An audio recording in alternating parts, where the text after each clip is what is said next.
The fuck does he even do? Nah, but sexy BJ Ray, whatever. Braden Jesse Ray. Like, who is this dude and why do I keep seeing him? It's crazy to me because, like, how is it that he's not been on Level Up or anything, right? But does house shows, local appearances even? Is like a known face around the PC. Has never formally been on TV, but most of the roster, coaches, and refs, and all the social media people know him. They know of him for sure, as he's mostly known and seen spamming just like the dumbest shit on Twitter. Like he's all over there. I've been constantly seeing him on there over this past year. Like damn near daily, I want to say. He's homies with Javon, Cora's boyfriend. Probably Cora too. He's been seen sliding in DMs, then talking about he's hacked, like he's not the only motherfucker on this planet who types like this. And what's really crazy to me, and I just found out that he got that all ego Ethan Page cosign. Sexy BJ Ray. Okay. Might not be a name people know. That guy's going to be a star. There's something there. Everyone hates this guy. Everybody hates this guy. I see it on social media.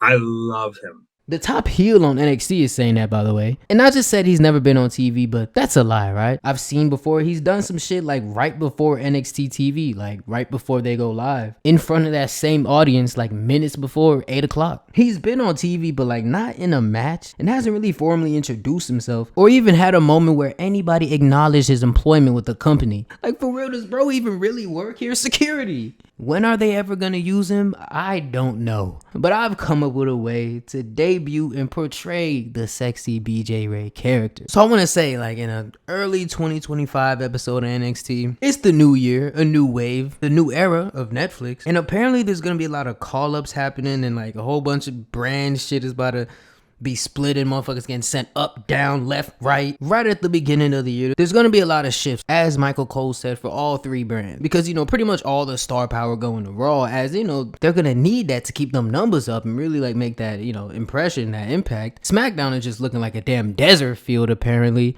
So they're going to have to call up some people who are already heating up on NXT or something, which is going to leave NXT in the drought. So then we're going to finally have to call up some level up developmental talent to see what they got. They're going to need to introduce some new faces. So in this segment one night, these two young upstarts, Layla Diggs and BJ, have come up to Ava's office to talk about their future and get him booked on the show. They both individually just happen to be there and happen to have a meeting with her. But she ain't there just yet, being busy with all these shifts and this and that. And her assistant that's like 20 years older than her, Mr. Stone, Robert Stone, lets them know that and tells them that she'll be back in any minute. So just wait out here in like the damn hallway. So they sit right outside of her office and start off just casually having a convo. Cut to commercial.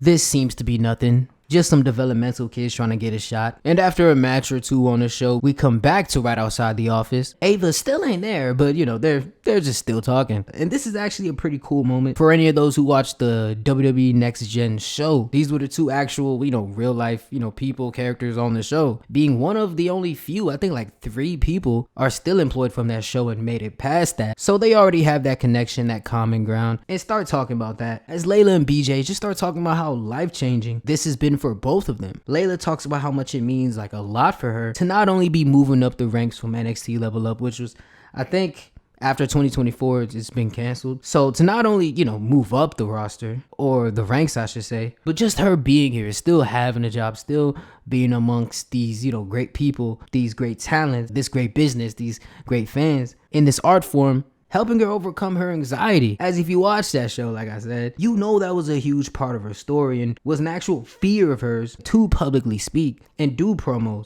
Being a more anxious and introverted person. They're just chilling, and BJ is surprisingly out of character, out of the dipshit we know for him to be on social media, and is nice. And is like, nah, like, yeah, I've been seeing you these past couple years. You're doing great. I love to see what you do every week, and I can't wait to see what you continue to do and what the future holds. And you're beautiful, you know?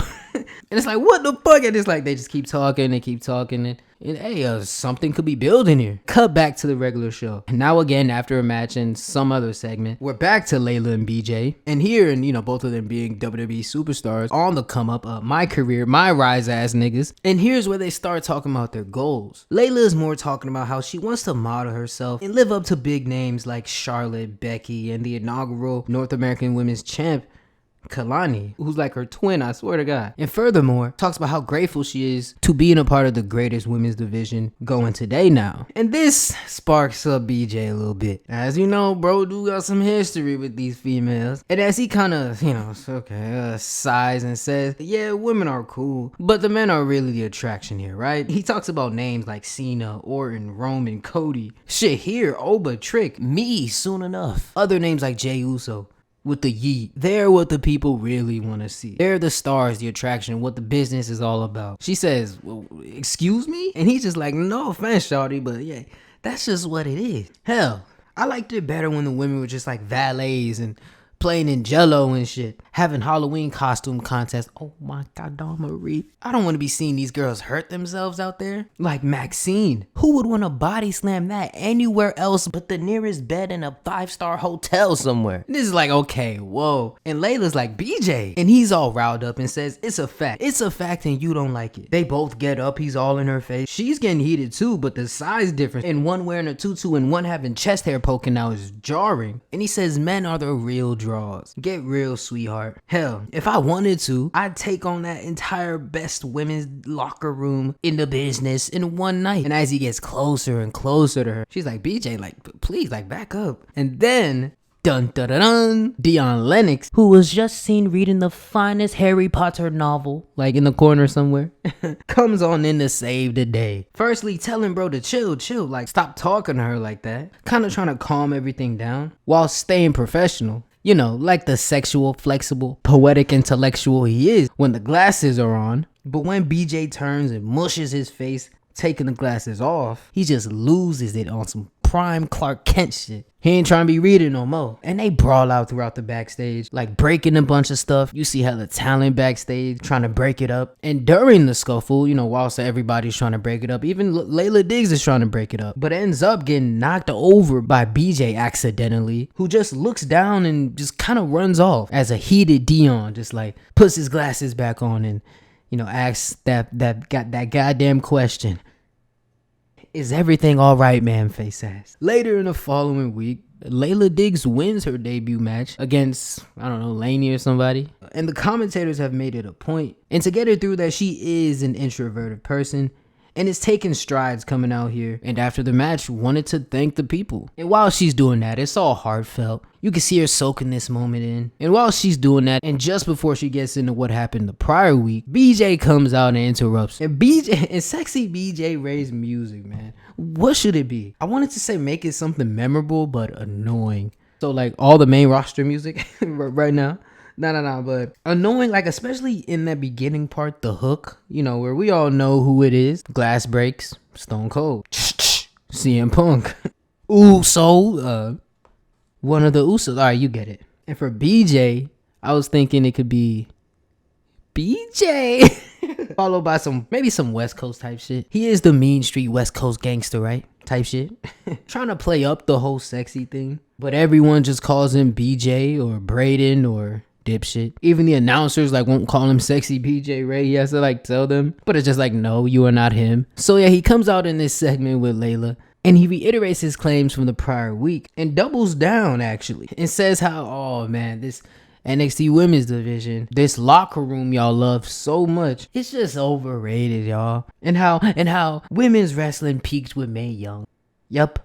It was all downhill from there. And he starts name dropping legendary figures like women who have paved the way, like Trish, the Bellas, AJ, Chyna, are all women that in their prime I would double leg and tap out in a second or two, on God. Get real, people. And he's just out there trolling the audience, dancing and talking all that brain rot, Riz, no cap bullshit. And I mean, yeah, that's pretty much it. That's all I got for now when it comes to that. You just keep this character in this feud with Dion or any other Captain Save-A-Ho and double down on the anger that this dude has for these girls. It's perfect heel heat for this jackass because he's trying to pick on these women who are like 10 times the athlete he'll ever be. Nah, let me chill. But he always has a bone to pick. He's always arguing. He's always trying to rizz up, all because they rejected his goofy ass. But it's like every time he has to fight a man or a man comes in the fray trying to play protector, he cowers and he runs away. But with these women, he's down to go toe to toe. And it's like the payoff to all of this is that Layla will get her comeuppance, and so will all the other women, whilst he's shit talking them. All of this could just be used to further establish the dominance and prominence of women on the show. That is literally to the point where they're fucking up the men. You just need the right guy to do it. And who better? Who hotter? Because it's like, this is not serious. You know what I mean? Like, he's a joke and he just doesn't know it. As he always says on Twitter, he thinks he's the top draw in the game. He thinks he's on a level and trying to be posseed up with Oba, Trick, Grayson, Theory, when they come down. But they don't take him serious. Like, bro, don't you get beat up by girls? He could be taking all these women's finishers and like Jada, Steph, Soul, everybody in the division just uses him as enhancement talent. And especially when they're all in the ring, like having to stand off as they do at the end of every show. I feel like it always ends like that, to like hype up a 5-woman deadline or something and just leave bro laying there like Enzo. Just another clip on the highlight reel. I'm saying like he'd come on the whole do up, but like how he's a former amateur wrestler from Duke, like he's the real deal, shoot brother, and it's gonna take it easy on him. And it's like the gag is because I don't think this company I don't think they approve of the intergender shit, which honestly kudos, because that shit is just kind of nonsensical, goofy, and kind of unfair to whatever gender is on the losing side of it. It's kind of just whack in the bigger picture, so kudos, right? But yeah, anyway, the gag is before he ever really puts them paws on them, because he's gonna be looking like he's going to hit them, going in for a punch, as if anybody is just hitting you. I mean, you're gonna at least try to hit them back. But before he can do that, they fucking mollywop his ass instead and just like lay his ass out every time. In these segments and moments, like he could play that obnoxious jock brain rot troll role that he already does, but with a purpose and goal and a character for television. Something like the Spirit Squad, but new Gen Z type shit. No cap, for real. All that shit he does on Twitter and social media, all this shit he did in Next Gen, that made that show actually fun and like interesting to watch. Put that on TV. Just like that unlikable, annoying tyrant that you want to see get his ass kicked. He was wearing the sunglasses indoors and the whole thing. He knows what he's doing. The haters love to hate him. And besides, I mean, half the roster already just act out how they really be at the PC. So shit, I mean, fuck. That's how you use him. You gotta play into, what really brought him into the company. And so you're not burying anybody. You gotta make this a little lighthearted. Have it be more comedic, all right? And there's nothing wrong with comedic acts. There's nothing wrong with the little silliness on television. Not everything has to be for a title and so serious. Not everybody has to have the 118th spooky character gimmick. Again, bro, I'm tired of this shit. And it's just like, bro, he's actually naturally funny as shit, too. He could be like the R-Truth of NXT in a new gen, more laugh at him type of way down the line, if they play their cards right and just have these segments with him. And hey, down the line, I mean, I don't think he'll get stuck with this, because like being as charismatic as he is and sticking to it and really hitting this role on the head, this could be something that evolves to an actual serious position for him down the line. But yeah, like I said, with feuds, I mean, just the entire women's division, like that's the main one. But yeah, like Dion Lennox, maybe Dion starts dating Layla, play into that whole thing. And ooh, even that dude, like I said, 3 people from Next Gen who are still with the company. That dude that he fought at the PC on the reality show, bringing that feud to TV, right? I mean, something like that, right? And oh yeah, also like had a thought in the back of my mind, like I wanted to pair him up with Kale Dixon and Uriah Connors as like a fuckboy kind of collective, and like they did on live events. But as I thought about it, I'm tired of these goddamn factions. And I just thought that he'd be the only dipshit that could really pull something like this off. I mean, like I said before, every time he's been on TV previously, he's been taking moves by girls like Carmen and like the new and improved Shield after just trying to rizz him up a little bit. I mean, there's history there. But nah, in all seriousness, Sexy BJ Ray, Braden, Jesse. He has all the charisma. He has the it factor. You want to hate him. He had that thing that made him stand out in his class. And it's like I said, the only reason why he's even hired is for the fact that Shawn Michaels' first impression on him was that he was an arrogant prick. Beholding my boy with the infamous nickname Dipshit. But it's like those are what makes the most interesting characters, you know, heels and blah blah blah, you know. And Braden, I mean, he just seems fun and like down to entertain and do cool different shit that not everybody is on right now. And this whole women's thing that he's done on TV already, it's an element of respect you gotta give, bro. To be having these women slam him and kick him in these segments and making him look weak, it's like, that's not how people want to debut, and that's not what many men are going for. But you gotta respect him for, you know, being cool with that. Notice how I ain't even mentioned nothing about wrestling yet. Dipshit chance in 2025? Let's hear it. Sheesh. Overall, y'all, we want BJ.